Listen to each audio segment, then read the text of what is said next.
Ladies and gentlemen, once again, welcome to the EULAR TV at the EULAR 2023 at Milan. I hope you are enjoying so far. And once again, I am Mohammed Shipa from University College London, and I'm happy to be joined by Dr. Aurelie Najm, and I have my co-presenter with me, Dr. Anthony. Hello.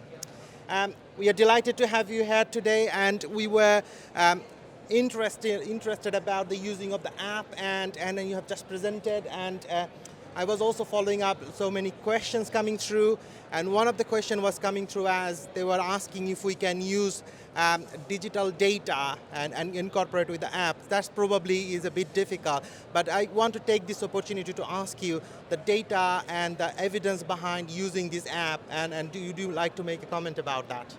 Yes, sure. Thank you for the question, and hi everyone. I'm really glad to be here. So yes, we had an amazing session. Lots of questions were asked. One of them, indeed, is really important. Is there evidence that we know we need to use the apps in the practice, and how do we do that? So in fact, there are a few studies that you can look at. Most of the studies, unfortunately, have just been looking at follow-up and disease activity, and the question always has been, can we follow up people the same way if we see them face to face or if we use an app? And this is especially relevant when it comes to COVID and so on. And so the data show it's non-inferior to use an app, but we don't really have a lot of data that say, hey, it's better.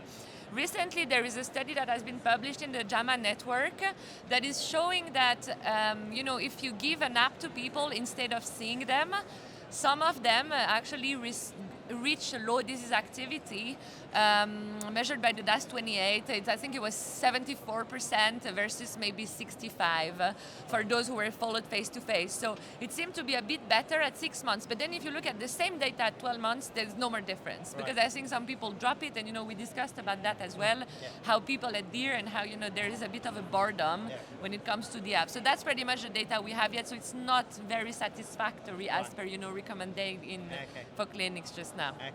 Okay. And let me ask you one more question. I mean, can you use this app to monitor like the flare and as a preventive measure? Yeah, so I think it's a very important question, and this is probably what we need to move towards. So one of the studies that had been published a while ago was looking at measuring people's steps through activity trackers, and they were starting to reduce the number of steps they were doing before they fled. Right. So actually their activity was predictive. So maybe the app itself, I'm not sure, but the app maybe combined with an activity tracker is probably the way forward. Right. Fantastic. Thank you very much for joining us. Thank you. Thank you for Thank having you. me. Thank you. Our next guest is Dr. Elena Nikiphorou, who is a consultant rheumatologist at King's College Hospital in London, with an interest in inflammatory arthritis. So Dr. Nikiphorou, you presented a very nice talk earlier in the session discussing about an app and how that can facilitate self-management. According to your opinion, what is the most important in developing a successful app? Thank you, Antonis, also for your lovely comments. I think potentially the most important aspect is that the app is developed together with the patients, because ultimately we want an app that will be suitable for the patient's needs, suitable for different age groups, for different diseases. So without the direct involvement of patients, I think we will not win. Patients need to be involved right from the beginning, right from the early stages of app development, and also during the evolution of the app. And let me ask you another question. So, for yourself, as an experienced rheumatologist dealing with inflammatory arthritis, how this can facilitate your everyday practice in the hospital? I mean, if the app is used for example, flare detection, that's valuable information for me. If it's used for medication adherence, again, that's valuable information for me. Also for self-management, patient-reported outcomes, direct communication with the patient. There's so many possibilities. And I think especially the clinical integration can be of huge use in routine clinical settings. Thank you very much for your time, and hopefully we will listen more about the app next year. Our next guest is Peter. Peter, please come in. Hello, Peter. So, actually, you're a patient suffering from a rheumatic condition. Would you like to tell a few things about your personal experience? Yeah, so I've been living with rheumatoid arthritis for nearly 12 years now. So it's been a long journey, a very difficult journey at times, and I'm very fortunate now that I'm here. I'm taking over as chair of the party committee from tomorrow, and it's something that I'm very fortunate that I'm able to represent a lot of people around Europe, and it's been a very difficult journey for me, trying to get used to my diagnosis and all the difficulties that entails, but I'm here now, and I'm very fortunate, in a very fortunate position. And Peter, let me ask you, so how important self-management is for you, and what does it mean for you to have an app that can help you manage your own condition?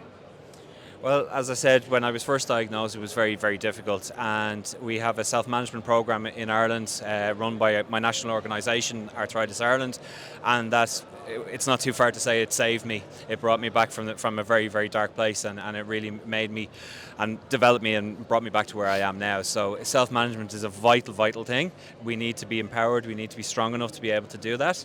And if we have an app that can allow you to input all your information, keep a track of your symptoms, and be able to be prepared and go into your appointments with all that information to hand, so that you can get the most from those appointments, because they're difficult. You don't have a lot of time. You're trying to take on board everything that's been said by your rheumatologist. It might be new language that you're not used to, so it's very important that you have all that preparation done.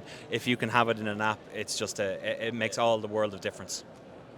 So, Peter, thank you very much for sharing your experience with us. We wish you all the best. Thank you. Thank you, Peter. Our next guest is Professor Yeliz. Peter. Thank you very much for joining us. Hi, thank you very much for inviting me. Thank you. So basically, I was wondering about using if you look at the new technology that's coming, machine learning, AI technology, and if you look at the other company that are doing like the bank app, they are basically using this AI to give the preliminary answer to that. And how do you see how can we incorporate this AI with the existing app? Yeah, I think it's really interesting. I'm a massive fan of AI technology, and I think we have really lengthy patient-reported outcome measures. You know, we want to collect all this data, and we could use AI more cleverly with algorithms to, for example, ask people shorter questions about their symptoms, or we could guess if they are saying yes or no to that. We can go past 10 more questions. So there are a lot of opportunities, but also I think for psychological support, and if people need to talk to someone. Sometimes it's easier to talk to an AI than a person. So if you could develop that kind of advice, so it's almost like an educational but in a conversational style that may engage patients better. Yeah, absolutely. Yeah, absolutely. And I also wanted to ask you about how do you feel about the patients been using, not using the app that much, but I think it's getting more and more popular day by day. And when it comes to managing their psychological symptom that you have alluded to, and what do you think that to what extent they can get help from the app, and how helpful that can be? Yeah, I think app use is very personal, and we all use several apps a day, but not necessarily the same app every day, right? So it's about unmet need and what needs you have, and also what you get back from it, the benefits for it. So I always use Good Food app because I love cooking, for example, right?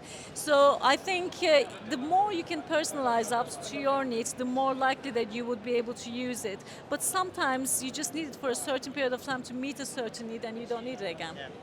Yeah? I might take some tips about the food app later on. Okay, Thank you. Thank you very much. Thank you very much. Thank you very much. Yeah.